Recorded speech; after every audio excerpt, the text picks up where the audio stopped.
شروع اللہ کا نام لے کر جو بڑا مہربان نہایت رحم والا ہے۔ اور زمین پر کوئی چلنے پھرنے والا نہیں مگر اس کا رزق اللہ کے ذمے ہے۔ وہ اس کے رہنے کی جگہ کو بھی جانتا ہے اور جہاں سونپا جاتا ہے اسے بھی۔ یہ سب کچھ کتاب روشن میں لکھا ہوا ہے۔ اور وہی تو ہے جس نے آسمانوں اور زمین کو 6 دن میں بنایا اور اس وقت اس کا عرش پانی پر تھا۔ تمہارے پیدا کرنے سے مقصود یہ ہے کہ وہ تم کو آزمائے کہ تم میں عمل کے لحاظ سے کون بہتر ہے۔ اور اے نبی، اگر تم کہو کہ تم لوگ مرنے کے بعد زندہ کر کے اٹھائے جاؤ گے تو کافر کہہ دیں گے کہ یہ تو کھلا جادو ہوا۔ اور اگر ایک مدت معین تک ہم ان سے عذاب روک دیں تو کہیں گے کہ کون سی چیز عذاب کو روکے ہوئے ہے؟ دیکھو، جس روز وہ ان پر واقع ہوگا پھر ٹلنے کا نہیں، اور جس چیز کا یہ مذاق اڑاتے ہیں وہ ان کو گھیر لے گی۔ اور اگر ہم انسان کو اپنے پاس سے نعمت بخشیں پھر اس سے اس کو چھین لے تو نا امید اور ناشکرا ہو جاتا ہے۔ اور اگر تکلیف پہنچنے کے بعد آسائش کا مزہ چکھائیں تو خوش ہو کر کہتا ہے کہ سب سختیاں مجھ سے دور ہو گئیں۔ بے شک وہ ہے ہی خوشی میں مست ہو جانے والا، بڑا فخر جتانے والا۔ ہاں، جنہوں نے صبر کیا اور عمل نیک کیے، یہی ہیں جن کے لیے بخشش اور اجر عظیم ہے۔ تو شاید تم کچھ چیز وہی میں سے جو تمہارے پاس آتی ہے چھوڑ دو، اور اس خیال سے تمہارا دل تنگ ہو کہ کافر یہ کہنے لگیں کہ اس پر کوئی خزانہ کیوں نہیں نازل ہوا، یا اس کے ساتھ کوئی فرشتہ کیوں نہیں آیا۔ اے نبی، تم تو صرف نصیحت کرنے والے ہو، اور اللہ ہر چیز کا نگہبان ہے۔ کیا یہ لوگ کہتے ہیں کہ اس نے قرآن از خود بنا لیا ہے؟ کہہ دو کہ اگر سچے ہو تو تم بھی ایسی 10 صورتیں بنا لاؤ، اور اللہ کے سوا جس جس کو بلا سکتے ہو بلا بھی لو۔ پس اگر وہ تمہاری بات قبول نہ کریں تو جان لو کہ یہ قرآن اللہ کے علم سے اترا ہے، اور یہ کہ اس کے سوا کوئی معبود نہیں۔ تو کیا تم لوگ اسلام لاتے ہو؟ جو لوگ دنیا کی زندگی اور اس کی زیب و زینت کے طالب ہوں، ہم ان کے اعمال کا بدلہ انہیں دنیا ہی میں دے دیتے ہیں، اور اس میں ان کی حق تلفی نہیں کی جاتی۔ یہ وہ لوگ ہیں جن کے لیے آخرت میں آتش جہنم کے سوا اور کچھ نہیں، اور جو عمل انہوں نے دنیا میں کیے سب برباد، اور جو کچھ یہ کرتے رہے سب ضائع ہوا۔ بھلا جو لوگ اپنے پروردگار کی طرف سے دلیل روشن رکھتے ہوں اور ان کے ساتھ ایک آسمانی گواہ بھی اس کی جانب سے ہو، اور اس سے پہلے موسیٰ کی کتاب ہو جو پیشوا اور رحمت ہے، تو کیا وہ قرآن پر ایمان نہیں لائیں گے؟ یہی لوگ تو اس پر ایمان لاتے ہیں، اور جو کوئی اور فرقوں میں سے اس سے منکر ہو تو اس کا ٹھکانہ آگ ہے۔ تو تم اس قرآن سے شک میں نہ ہونا، یہ تمہارے پروردگار کی طرف سے حق ہے، لیکن اکثر لوگ ایمان نہیں لاتے۔ اور اس سے بڑھ کر ظالم کون ہوگا جو اللہ پر جھوٹ باندھے؟ ایسے لوگ اپنے رب کے سامنے پیش کیے جائیں گے اور گواہ کہیں گے کہ یہی لوگ ہیں جنہوں نے اپنے پروردگار پر جھوٹ بولا تھا۔ سن رکھو کہ ظالموں پر اللہ کی لعنت ہے، جو اللہ کے رستے سے روکتے اور اس میں کجی چاہتی ہیں، اور وہ آخرت کا بھی انکار کرتے ہیں۔ یہ لوگ زمین میں کہیں چھپ کر اللہ کو ہرا نہیں سکتے، اور نہ اللہ کے سوا کوئی ان کا حمایتی ہے۔ اے پیغمبر، ان کو دگنا عذاب دیا جائے گا، کیونکہ یہ شدت کفر سے تمہاری بات نہیں سن سکتے تھے اور نہ تم کو دیکھ سکتے تھے۔ یہی ہیں جنہوں نے اپنے آپ کو خسارے میں ڈالا، اور جو کچھ یہ افترا کیا کرتے تھے ان سے جاتا رہا۔ بلا شبہ یہ لوگ آخرت میں سب سے زیادہ نقصان پانے والے ہیں۔ جو لوگ ایمان لائے اور عمل نیک کیے اور اپنے پروردگار کے آگے عاجزی کی، یہی صاحب جنت ہیں، ہمیشہ اس میں رہیں گے۔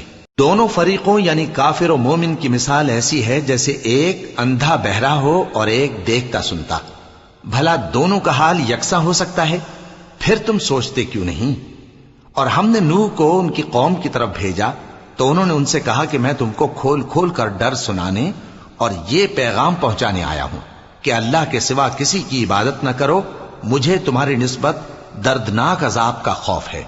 تو ان کی قوم کے سردار جو کافر تھے کہنے لگے کہ ہم تم کو اپنے ہی جیسا ایک آدمی دیکھتے ہیں، اور یہ بھی دیکھتے ہیں کہ تمہارے پیرو وہی لوگ ہوئے ہیں جو ہم میں ادنا درجے کے ہیں، اور وہ بھی سطحی رائے سے، اور ہم تم میں اپنے اوپر کسی طرح کی فضیلت نہیں دیکھتے بلکہ تمہیں جھوٹا خیال کرتے ہیں۔ فرمایا کہ اے قوم، دیکھو تو اگر میں اپنے پروردگار کی طرف سے دلیل روشن رکھتا ہوں اور اس نے مجھے اپنے ہاں سے رحمت بخشی ہو جس کی حقیقت تم سے پوشیدہ ہو گئی ہے، تو کیا ہم اس کے لیے تمہیں مجبور کر سکتے ہیں جبکہ تم اس سے ناخوش ہو؟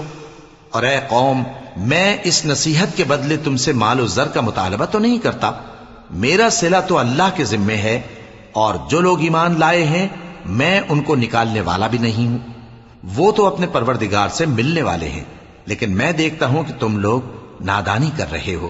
اے میری قوم، اگر میں ان کو نکال دوں تو اللہ کی گرفت سے بچانے کے لیے کون میری مدد کر سکتا ہے؟ بھلا تم غور کیوں نہیں کرتے؟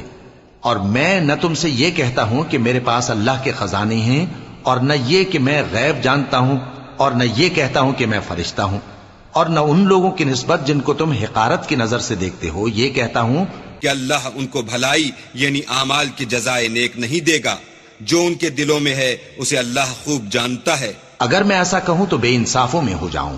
انہوں نے کہا کہ نوح، تم نے ہم سے جھگڑا تو کیا اور جھگڑا بھی بہت کیا، اب اگر تم سچے ہو تو جس چیز سے ہمیں ڈراتے ہو وہ ہم پر لا نازل کرو۔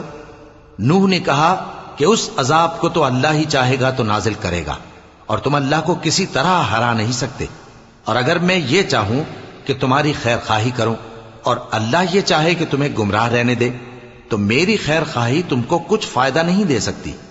وہی تمہارا پروردگار ہے اور تمہیں اسی کی طرف لوٹ کر جانا ہے۔ کیا یہ لوگ کہتے ہیں کہ اس پیغمبر نے قرآن اپنے دل سے بنا لیا ہے؟ کہہ دو کہ اگر میں نے دل سے بنا لیا ہے تو میرے گناہ کا وبال مجھ پر، اور جو گناہ تم کرتے ہو اس سے میں بری الذمہ ہوں۔ اور نوح کی طرف وحی کی گئی کہ تمہاری قوم میں جو لوگ ایمان لا چکے ان کے سوا اور کوئی ایمان نہیں لائے گا، تو جو کام یہ کر رہے ہیں ان کی وجہ سے غم نہ کھاؤ، اور ایک کشتی ہمارے حکم سے ہمارے سامنے بناؤ، اور جو لوگ ظالم ہیں ان کے بارے میں مجھ سے کچھ نہ کہنا، کیونکہ وہ ضرور غرق کر دیے جائیں گے۔ اور نوح نے کشتی بنانا شروع کر دی، اور جب ان کی قوم کے سردار ان کے پاس سے گزرتے تو ان سے تمسخر کرتے۔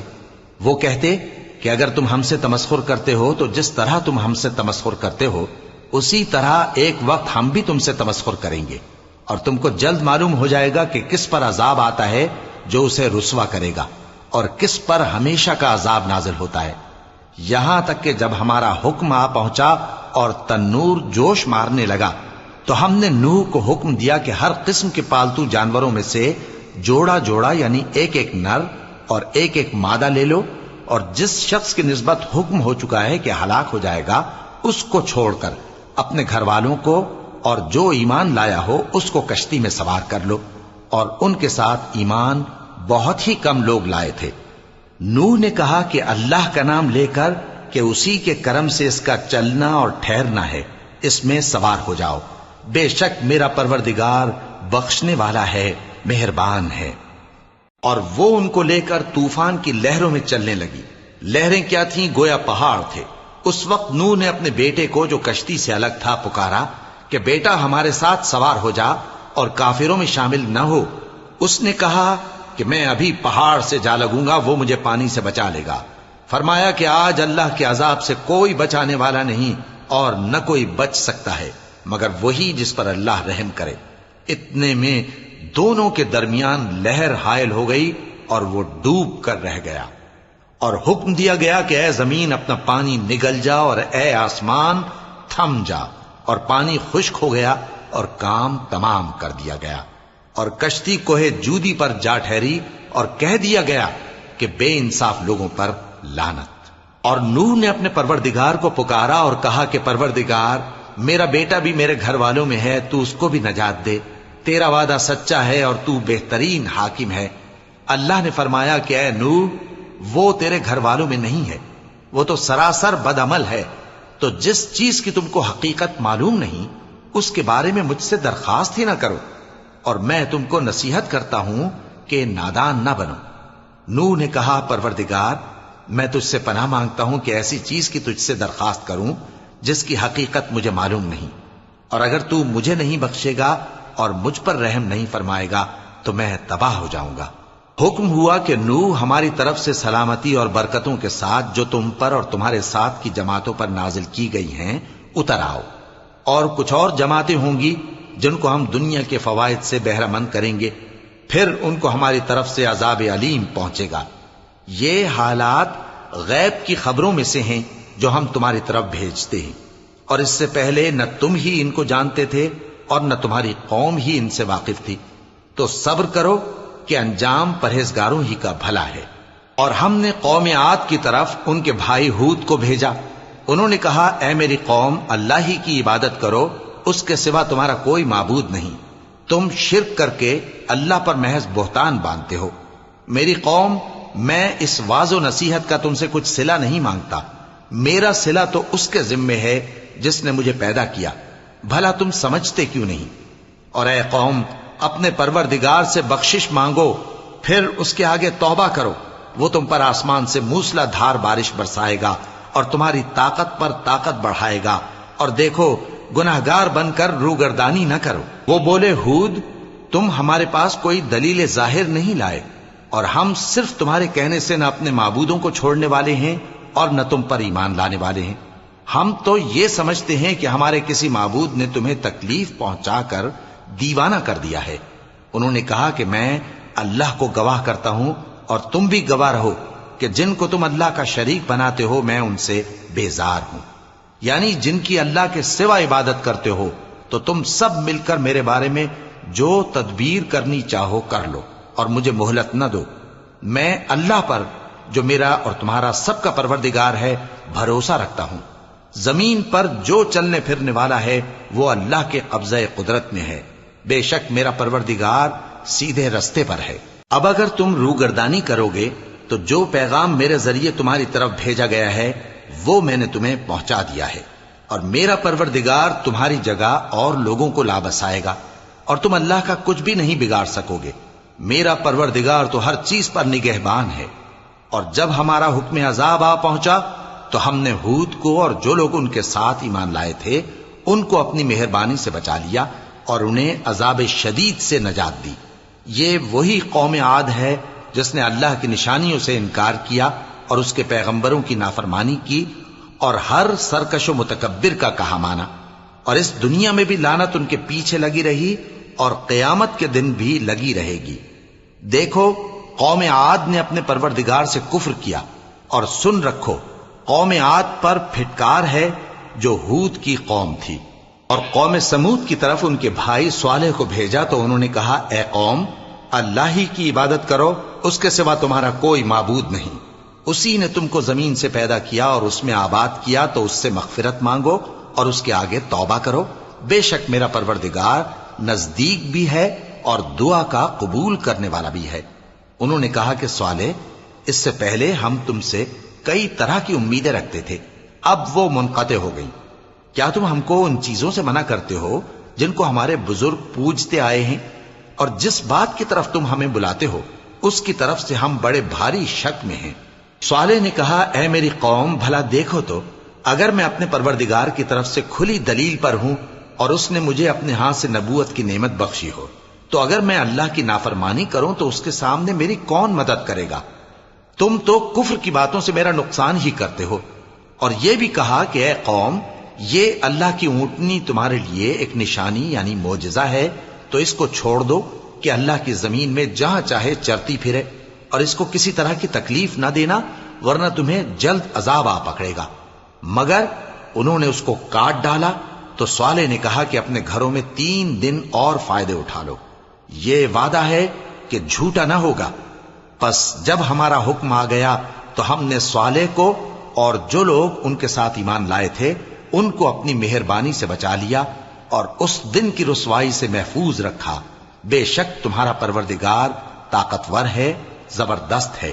اور جن لوگوں نے ظلم کیا تھا ان کو چنگھاڑ کی صورت میں عذاب نے آ پکڑا تو وہ اپنے گھروں میں اوندھے پڑے رہ گئے، گویا کبھی ان میں بسے ہی نہ تھے۔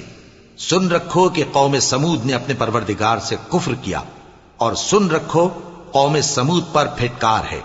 اور ہمارے فرشتے ابراہیم کے پاس بشارت لے کر آئے تو سلام کہا، انہوں نے بھی جواب میں سلام کہا۔ ابھی کچھ وقفہ نہیں ہوا تھا کہ ابراہیم ایک بھنا ہوا بچڑا لے آئے۔ پھر جب دیکھا کہ ان کے ہاتھ کھانے کی طرف نہیں بڑھتے، یعنی وہ کھانا نہیں کھاتے، تو ان کو اجنبی سمجھ کر دل میں خوف کیا۔ فرشتوں نے کہا کہ خوف نہ کیجیے، ہم قوم لوط کی طرف ان کے ہلاک کرنے کو بھیجے گئے ہیں۔ اور ابراہیم کی بیوی جو پاس کھڑی تھی ہنس پڑی۔ تو ہم نے اس کو اسحاق کی اور اسحاق کے بعد یعقوب کی خوشخبری دی۔ اس نے کہا اے میرے بچہ ہوگا، میں تو بڑھیا ہوں اور یہ میرے میاں بھی بوڑھے ہیں، یہ تو بڑی عجیب بات ہے۔ انہوں نے کہا کیا تم اللہ کی قدرت سے تعجب کرتی ہو؟ اے اہل بیت، تم پر اللہ کی رحمت اور اس کی برکتیں ہیں، وہ لائق تعریف ہے، بڑا ہے۔ پھر جب ابراہیم سے خوف جاتا رہا اور ان کو خوشخبری بھی مل گئی تو قوم لوط کے بارے میں لگے ہم سے بحث کرنے۔ بے شک ابراہیم بڑے تحمل والے، نرم دل اور رجوع کرنے والے تھے۔ اے ابراہیم، اس بات کو جانے دو، تمہارے پروردگار کا حکم آ پہنچا ہے اور ان لوگوں پر عذاب آنے والا ہے جو کبھی نہیں ٹلنے کا۔ اور جب ہمارے فرشتے لوط کے پاس آئے تو وہ ان کے آنے سے غمناک اور تنگ دل ہوئے اور کہنے لگے کہ آج کا دن بڑی مشکل کا دن ہے۔ اور لوط کی قوم کے لوگ ان کے پاس بے تحاشا دوڑتے ہوئے آئے اور یہ لوگ پہلے ہی سے انتہائی بےہودہ حرکتیں کیا کرتے تھے۔ لوط نے کہا کہ اے بھائیو، یہ جو میری قوم کی لڑکیاں ہیں یہ تمہارے لیے جائز اور پاک ہیں، تو اللہ سے ڈرو اور میرے مہمانوں کے بارے میں مجھے بے آبرو نہ کرو۔ کیا تم میں کوئی بھی شائستہ آدمی نہیں؟ وہ بولے تم کو معلوم ہے کہ تمہاری ان بیٹیوں کی ہمیں کچھ حاجت نہیں، اور جو ہماری غرض ہے اسے تم خوب جانتے ہو۔ لوط نے کہا اے کاش مجھ میں تمہارے مقابلے کی طاقت ہوتی یا میں کسی مضبوط قلعے میں پناہ لے لیتا۔ فرشتوں نے کہا اے لوط، ہم تمہارے پروردگار کے فرشتے ہیں، یہ لوگ ہرگز تم تک نہیں پہنچ سکیں گے، تو کچھ رات رہے سے اپنے گھر والوں کو لے کر چل دو اور تم میں سے کوئی شخص پیچھے مڑ کر نہ دیکھے مگر تمہاری بیوی کے جو آفت ان پر پڑنے والی ہے وہی اس پر بھی پڑے گی۔ ان کے عذاب کے وعدے کا وقت صبح ہے، اور کیا صبح کچھ دور ہے؟ پھر جب ہمارا حکم آیا ہم نے اس بستی کو الٹ کر نیچے اوپر کر دیا اور ان پر پتھر کی تہ بتہ کنکریاں برسائیں جن پر تمہارے پروردگار کے ہاں سے نشان کیے ہوئے تھے، اور وہ بستی ان ظالموں سے کچھ دور نہیں۔ اور مدین کی طرف ان کے بھائی شعیب کو بھیجا تو انہوں نے کہا کہ اے قوم، اللہ ہی کی عبادت کرو کہ اس کے سوا تمہارا کوئی معبود نہیں، اور ناپ اور تول میں کمی نہ کیا کرو، میں تو تم کو آسودہ حال دیکھتا ہوں، اور اگر تم ایمان نہ لاؤ گے تو مجھے تمہارے بارے میں ایک ایسے دن کے عذاب کا خوف ہے جو تم کو گھیر کر رہے گا۔ اور اے میری قوم، ناپ اور تول انصاف کے ساتھ پوری پوری کیا کرو، اور لوگوں کو ان کی چیزیں کم نہ دیا کرو، اور زمین میں خرابی کرتے نہ پھرو۔ اگر تم کو میرے کہنے کا یقین ہو تو اللہ کا دیا ہوا نفع ہی تمہارے لیے بہتر ہے، اور میں تمہارا نگہبان نہیں ہوں۔ انہوں نے کہا اے شعیب، کیا تمہاری نماز تمہیں یہ سکھاتی ہے کہ جن کو ہمارے باپ دادا پوجتے آئے ہیں ہم ان کو ترک کر دیں، یا اپنے مال میں تصرف کرنا چاہیں تو نہ کریں؟ تم تو بڑے نرم دل اور بڑے سیدھے ہو۔ انہوں نے کہا کہ اے قوم، دیکھو تو اگر میں اپنے پروردگار کی طرف سے دلیل روشن پر ہوں اور اس نے اپنے ہاں سے مجھے نیک روزی دی ہو تو کیا میں اپنا فرض ادا نہ کروں؟ اور میں نہیں چاہتا کہ جس بات سے میں تمہیں منع کروں خود اس کو کرنے لگوں۔ میں تو جہاں تک مجھ سے ہو سکے تمہارے معاملات کی اصلاح چاہتا ہوں، اور اس بارے میں مجھے توفیق کا ملنا اللہ ہی کے فضل سے ہے۔ میں اسی پر بھروسہ رکھتا ہوں اور اسی کی طرف رجوع کرتا ہوں۔ اور اے قوم، میری مخالفت تم سے کوئی ایسا کام نہ کرا دے کہ جیسی مصیبت نوح کی قوم یا ہود کی قوم یا صالح کی قوم پر واقع ہوئی تھی ویسی ہی مصیبت تم پر واقع ہو۔ اور لوط کی قوم کا زمانہ تو تم سے کچھ دور نہیں، اور اپنے پروردگار سے بخشش مانگو اور اس کے آگے توبہ کرو، بے شک میرا پروردگار بڑا مہربان ہے، بہت محبت کرنے والا ہے۔ انہوں نے کہا کہ شعیب، تمہاری بہت سی باتیں ہماری سمجھ میں نہیں آتی، اور ہم دیکھتے ہیں کہ تم ہم میں کمزور بھی ہو، اور اگر تمہارے بھائی بند نہ ہوتے تو ہم تم کو سنسار کر دیتے، اور تم ہم پر کسی طرح بھی غالب نہیں ہو۔ انہوں نے کہا کہ اے قوم، کیا میرے بھائی بندوں کا دباؤ تم پر اللہ سے زیادہ ہے، اور اس کو تم نے پیٹھ پیچھے ڈال رکھا ہے؟ میرا پروردگار تو تمہارے سب اعمال کا احاطہ کیے ہوئے ہے۔ اور اے قوم، تم اپنی جگہ کام کیے جاؤ، میں اپنی جگہ کام کیے جاتا ہوں۔ تم کو ان قریب معلوم ہو جائے گا کہ رسوا کرنے والا عذاب کس پر آتا ہے اور جھوٹا کون ہے، اور تم بھی انتظار کرو، میں بھی تمہارے ساتھ انتظار کرتا ہوں۔ اور جب ہمارا حکم آ پہنچا تو ہم نے شعیب کو اور جو لوگ ان کے ساتھ ایمان لائے تھے ان کو تو اپنی رحمت سے بچا لیا، اور جو ظالم تھے ان کو چنگھاڑ نے آ دبوچا، تو وہ اپنے گھروں میں اوندھے پڑے رہ گئے، گویا ان میں کبھی بسے ہی نہ تھے۔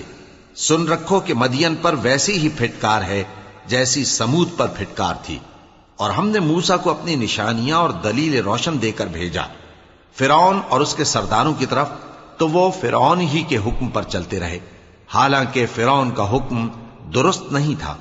وہ قیامت کے دن اپنی قوم کے آگے آگے چلے گا، پھر ان کو دوزخ میں جا اتارے گا، اور جس مقام پر وہ اتارے جائیں گے وہ برا ہے۔ اور اس جہان میں بھی لعنت ان کے پیچھے لگا دی گئی، اور قیامت کے دن بھی پیچھے لگی رہے گی۔ جو انعام ان کو ملا ہے برا ہے۔ یہ پرانی بستیوں کے تھوڑے سے حالات ہیں جو ہم تم سے بیان کرتے ہیں، ان میں سے بعض تو باقی ہیں اور بعض تہس نہس ہو گئیں۔ اور ہم نے ان لوگوں پر ظلم نہیں کیا بلکہ انہوں نے خود اپنے اوپر ظلم کیا۔ غرض جب تمہارے پروردگار کا حکم آ پہنچا تو جن معبودوں کو وہ اللہ کے سوا پکارا کرتے تھے وہ ان کے کچھ بھی کام نہ آئے، اور بربادی کے سوا انہیں اور کچھ نہ دے سکے۔ اور تمہارا پروردگار جب نافرمان بستیوں کو پکڑا کرتا ہے تو اس کی پکڑ اسی طرح کی ہوتی ہے، بے شک اس کی پکڑ دکھ دینے والی سخت ہے۔ ان قصوں میں اس شخص کے لیے جو عذاب آخرت سے ڈرے عبرت ہے۔ یہ وہ دن ہوگا جس میں سب اکٹھے کیے جائیں گے، اور یہی وہ دن ہوگا جس میں سب اللہ کے روبرو حاضر کیے جائیں گے، اور ہم اس کے لانے میں ایک وقت معین تک تاخیر کر رہے ہیں۔ جس روز وہ آ جائے گا تو کوئی شخص اللہ کے حکم کے بغیر بول بھی نہیں سکے گا۔ پھر ان میں سے کچھ بدبخت ہوں گے اور کچھ نیک بخت۔ تو جو بدبخت ہوں گے وہ دوزخ میں ڈال دیے جائیں گے، اس میں ان کو چلانا اور دھاڑنا ہوگا۔ جب تک آسمان و زمین ہیں وہ اسی میں رہیں گے مگر جتنا تمہارا پروردگار چاہے، بے شک تمہارا پروردگار جو چاہتا ہے کر دیتا ہے۔ اور جو نیک بخت ہوں گے وہ بہشت میں داخل کیے جائیں گے، اور جب تک آسمان اور زمین ہیں ہمیشہ اسی میں رہیں گے مگر جتنا تمہارا پروردگار چاہے۔ یہ اللہ کی بخشش ہے جو کبھی منقطع نہیں ہوگی۔ تو یہ لوگ جو غیر اللہ کی پرستش کرتے ہیں اس سے تم شک میں نہ پڑنا، یہ اسی طرح پرستش کرتے ہیں جس طرح پہلے سے ان کے باپ دادا پرستش کرتے آئے ہیں، اور ہم ان کو ان کا حصہ پورا پورا بغیر کچھ کم کیے دینے والے ہیں۔ اور ہم نے موسیٰ کو کتاب دی تو اس میں اختلاف کیا گیا، اور اگر تمہارے پروردگار کی طرف سے ایک بات پہلے نہ ہو چکی ہوتی تو ان میں فیصلہ کر دیا جاتا، اور وہ تو اس کی طرف سے بڑے بھاری شک میں پڑے ہوئے ہیں۔ اور تمہارا پروردگار ان سب کو قیامت کے دن ان کے اعمال کا پورا پورا بدلہ دے گا، بے شک جو عمل یہ کرتے ہیں وہ اس سے واقف ہے۔ سو اے پیغمبر، جیسا تم کو حکم ہوتا ہے اس پر تم اور جو لوگ تمہارے ساتھ تائب ہوئے ہیں قائم رہو، اور حد سے تجاوز نہ کرنا، وہ تمہارے سب اعمال کو دیکھ رہا ہے۔ اور مسلمانوں، جو لوگ ظالم ہیں ان کی طرف مائل نہ ہونا، نہیں تو تمہیں بھی دوزخ کی آگ آ لپٹے گی، اور اللہ کے سوا تمہارے کوئی دوست نہیں ہوں گے، پھر تمہیں کوئی مدد بھی نہ ملے گی۔ اور دن کے دونوں سروں یعنی صبح اور شام کے اوقات میں اور رات کی چند ساعتوں میں نماز پڑھا کرو، کچھ شک نہیں کہ نیکیاں گناہوں کو دور کر دیتی ہیں۔ یہ ان کے لیے نصیحت ہے جو نصیحت قبول کرنے والے ہیں۔ اور صبر کیے رہو کہ اللہ نیکوکاروں کا اجر ضائع نہیں کرتا۔ تو جو امتیں تم سے پہلے گزر چکی ہیں ان میں ایسے ہوش مند کیوں نہ ہوئے جو ملک میں خرابی کرنے سے روکتے؟ ہاں، ایسے تھوڑے سے تھے جن کو ہم نے ان میں سے نجات بخشی، اور جو ظالم تھے وہ انہی باتوں کے پیچھے لگے رہے جن میں عیش و آرام تھا، اور وہ گناہوں میں ڈوبے ہوئے تھے۔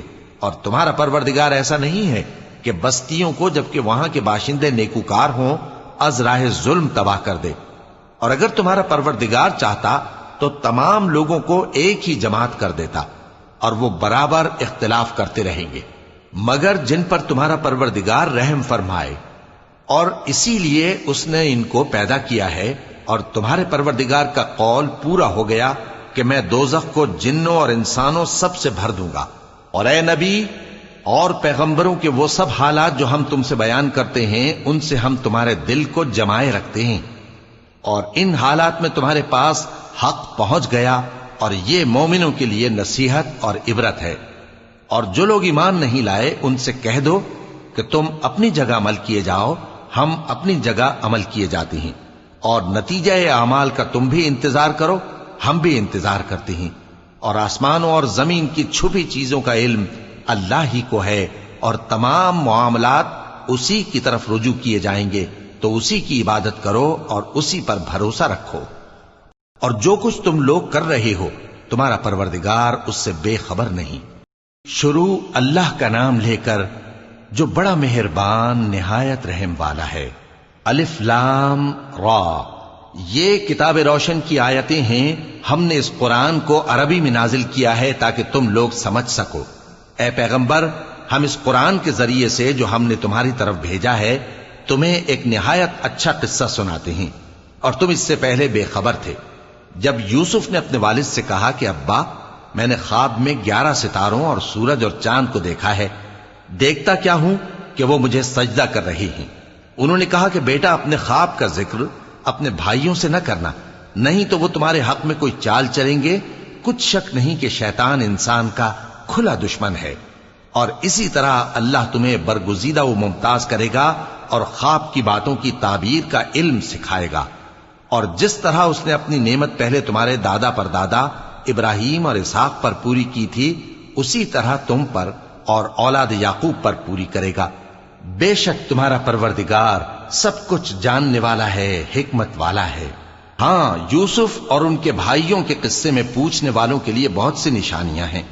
جب انہوں نے آپس میں تذکرہ کیا کہ یوسف اور اس کا بھائی ابا کو ہم سے زیادہ پیارے ہیں، حالانکہ ہم جماعت کی جماعت ہیں، کچھ شک نہیں کہ ابا کھلی غلطی پر ہیں۔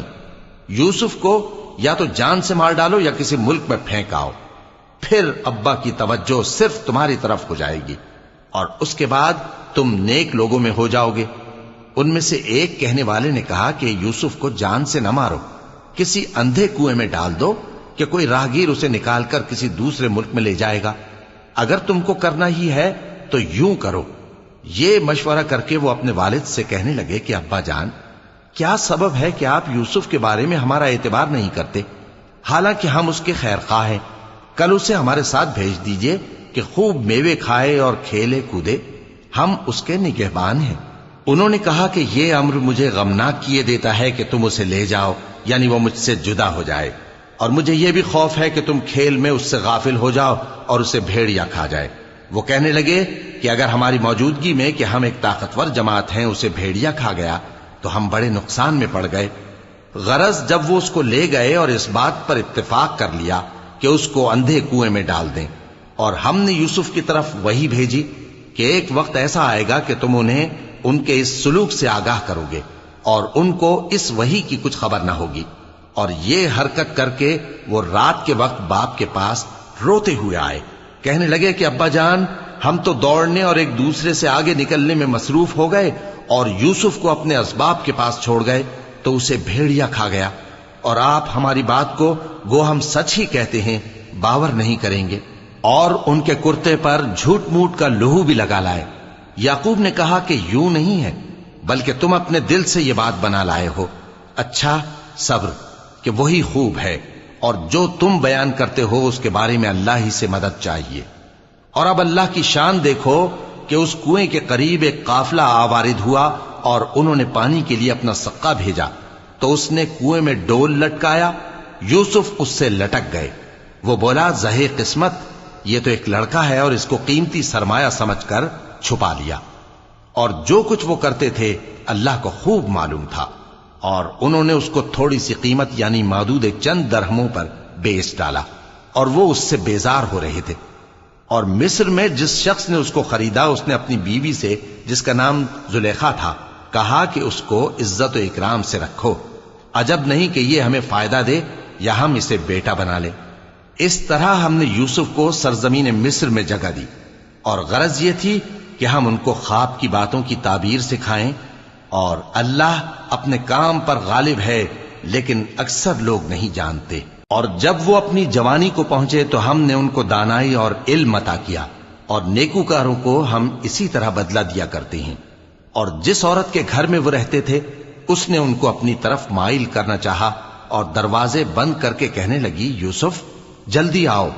انہوں نے کہا کہ اللہ پناہ میں رکھے، وہ یعنی تمہارے میاں تو میرے آقا ہیں، انہوں نے مجھے اچھی طرح سے رکھا ہے، میں ایسا ظلم نہیں کر سکتا، بے شک ظالم لوگ فلاح نہیں پائیں گے۔ اور اس عورت نے ان کا قصد کیا اور انہوں نے اس کا قصد کیا۔ اگر وہ اپنے پروردگار کی نشانی نہ دیکھتے تو جو ہوتا سو ہوتا۔ یوں اس لیے کیا گیا کہ ہم ان سے برائی اور بے حیائی کو روک دیں، بے شک وہ ہمارے چنے ہوئے بندوں میں سے تھے۔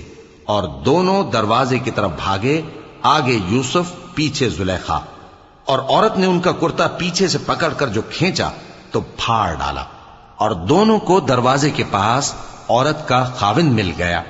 تو عورت بولی کہ جو شخص تمہاری بیوی کے ساتھ برا ارادہ کرے اس کی اس کے سوا کیا سزا ہے کہ یا تو قید کیا جائے یا اسے دکھ کا عذاب دیا جائے۔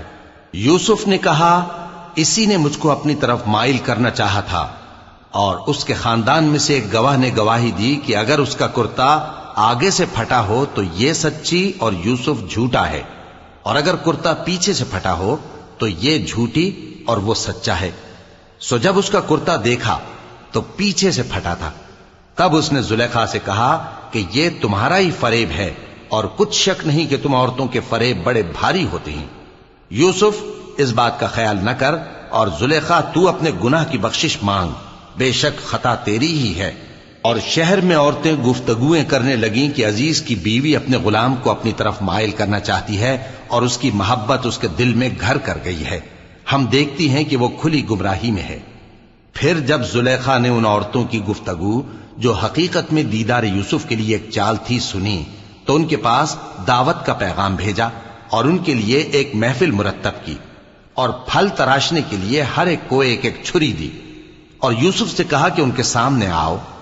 جب عورتوں نے ان کو دیکھا تو ان کا روب حسن ان پر ایسا چھا گیا کہ پھل تراشتے تراشتے اپنے ہاتھ کاٹ لیے، اور بے ساختہ بول اٹھیں کہ اللہ پاک ہے، یہ آدمی نہیں، یہ تو کوئی بزرگ فرشتہ ہے۔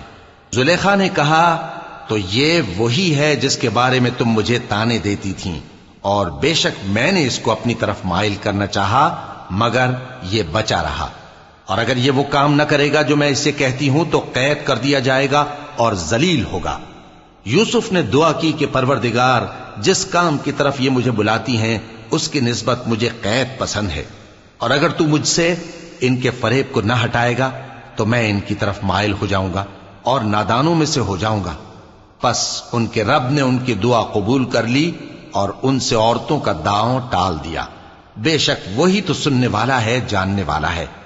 پھر باوجود اس کے کہ وہ لوگ ان کی بے گناہی کے نشان دیکھ چکے تھے، ان کی رائے یہی ٹھہری کہ کچھ عرصے کے لیے ان کو قید ہی کر دیں۔ اور ان کے ساتھ دو اور جوان بھی داخل زندہ ہوئے۔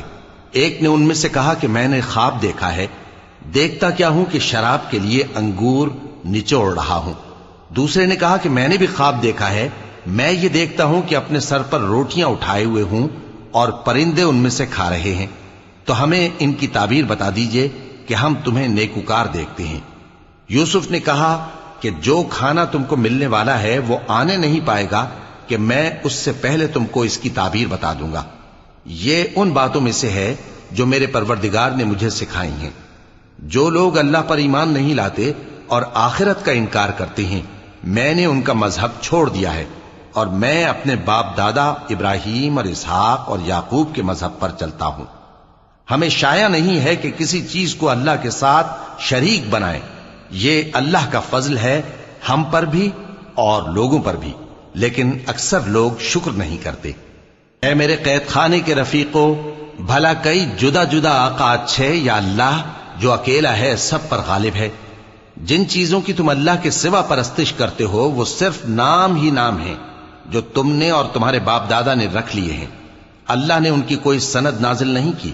سن رکھو کہ اللہ کے سوا کسی کی حکومت نہیں ہے، اس نے ارشاد فرمایا ہے کہ اس کے سوا کسی کی عبادت نہ کرو، یہی سیدھا دین ہے، لیکن اکثر لوگ نہیں جانتے۔ اے میرے قید خانے کے رفیقو، تم میں سے ایک جو پہلا خواب بیان کرنے والا ہے وہ تو اپنے آقا کو شراب پلایا کرے گا، اور جو دوسرا ہے وہ سولی دیا جائے گا، اور پرندے اس کا سر نوچ کھائیں گے۔ جو بات تم مجھ سے پوچھتے تھے وہ فیصل ہو چکی ہے، اور ان دونوں میں سے جس کی نسبت یوسف نے خیال کیا کہ وہ رہائی پا جائے گا، اس سے کہا کہ اپنے آقا سے میرا ذکر بھی کر دینا۔ پھر شیطان نے اسے ان کا اپنے آقا سے ذکر کرنا بھلا دیا، اور یوسف کئی برس قید خانے ہی میں رہے۔ اور بادشاہ نے کہا کہ میں نے خواب دیکھا ہے، دیکھتا کیا ہوں کہ 7 موٹی گائیں ہیں جن کو 7 دبلی گائیں کھا رہی ہیں، اور 7 خوشے سبز ہیں اور 7 خشک۔ اے درباریو، اگر تم خوابوں کی تعبیر دے سکتے ہو تو مجھے میرے خواب کی تعبیر بتاؤ۔ انہوں نے کہا، یہ خواب تو پریشان خیالی سے ہیں اور ہمیں ایسے خوابوں کی تعبیر نہیں آتی۔ اور وہ شخص جو دونوں قیدیوں میں سے رہائی پا گیا تھا اور جسے مدت کے بعد وہ بات یاد آ گئی، بول اٹھا کہ میں آپ کو اس کی تعبیر لا بتاتا ہوں، مجھے قید خانے جانے کی اجازت دیجیے۔ غرض وہ یوسف کے پاس آیا اور کہنے لگا، یوسف، اے بڑے سچے یوسف، ہمیں اس خواب کی تعبیر بتائیے کہ 7 موٹی گایوں کو 7 دبلی گائیں کھا رہی ہیں، اور 7 خوشے سبز ہیں اور 7 سوکھے، تاکہ میں لوگوں کے پاس واپس جا کر تعبیر بتاؤں۔ عجب نہیں کہ وہ تمہاری قدر جانے۔ انہوں نے کہا کہ تم لوگ 7 سال متواتر کھیتی کرتے رہو گے، تو جو غلہ کاٹو تو تھوڑے سے غلے کے سوا جو کھانے میں آئے باقی کو خوشوں میں ہی رہنے دینا۔ پھر اس کے بعد خشک سالی کے 7 سخت سال آئیں گے کہ جو غلہ تم نے جمع کر رکھا ہوگا وہ سب کو کھا جائیں گے، صرف وہی تھوڑا سا رہ جائے گا جو تم احتیاط سے رکھ چھوڑو گے۔ پھر اس کے بعد ایک ایسا سال آئے گا کہ خوب مے برسے گا اور لوگ اس میں رس نچوڑیں گے۔ اور یہ تعبیر سن کر بادشاہ نے حکم دیا کہ یوسف کو میرے پاس لے آؤ۔ سو جب قاصد ان کے پاس گیا تو انہوں نے کہا کہ اپنے آقا کے پاس واپس جاؤ اور اس سے پوچھو کہ ان عورتوں کا کیا حال ہے جنہوں نے اپنے ہاتھ کاٹ لیے تھے، بے شک میرا پروردگار ان کے فریب سے خوب واقف ہے۔ بادشاہ نے عورتوں سے پوچھا کہ تمہارا کیا قصہ تھا جب تم نے یوسف کو اپنی طرف مائل کرنا چاہا؟ سب بول اٹھیں کہ اللہ پاک ہے، ہم نے اس میں کوئی برائی معلوم نہیں کی۔ عزیز کی بیوی نے کہا، اب سچی بات تو ظاہر ہو ہی گئی ہے، اصل یہ ہے کہ میں نے اس کو اپنی طرف مائل کرنا چاہا تھا اور وہ بے شک سچا ہے۔ یوسف نے کہا کہ میں نے یہ بات اس لیے پوچھی ہے کہ عزیز کو یقین ہو جائے کہ میں نے اس کی پیٹھ پیچھے اس کی امانت میں خیانت نہیں کی، اور اللہ خیانت کرنے والوں کی چال کو چلنے نہیں دیتا۔